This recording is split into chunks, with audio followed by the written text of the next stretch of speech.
Hello అండి అందరికీ ఈరోజు స్పెషల్ జొన్నలతో దోశలు వేస్తున్నా అండి. జొన్నల దోశలు చాలా టేస్టీగా ఉంటాయి. మనం ఉట్టి జొన్నలతో రొట్టెలు తినలేము కాబట్టి అవి చేసినా మనకు సెట్ అవ్వకపోతే ఇలా జొన్నలతో దోశలు వేసుకోవచ్చండి. హెల్దీ ఫుడ్ ఏం లేదు. దీనికోసం ఒక గ్లాస్ మినపప్పుకి 2 గ్లాసుల జొన్నలు, ఒక గ్లాస్ రైసు, కొంచెం సగ్గుబియ్యం, మెంతులు, శనగపప్పు వేసి ఒక 8 అవర్స్ నాననివ్వాలండి.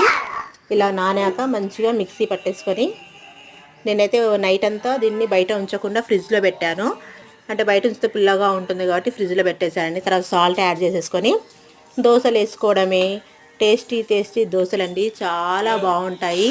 పిల్లలు కూడా ఇష్టంగా తింటారు, ఎందుకంటే పిల్లలకు దోశలు అంటే ఇష్టం.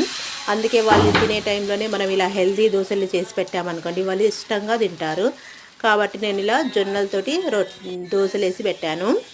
దీనికి కాంబినేషన్లోకి కొబ్బరిని పచ్చిమిరపకాయలతో చట్నీ చేశానండి. కొబ్బరి పచ్చిమిర్చి చట్నీ చాలా టేస్ట్గా ఉంటుంది.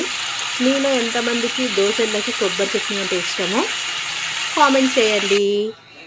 ఇలా చట్నీ చేసేసి పోపు పెట్టేశాను. ఇప్పుడు మన దోశలు రెడీ అండి.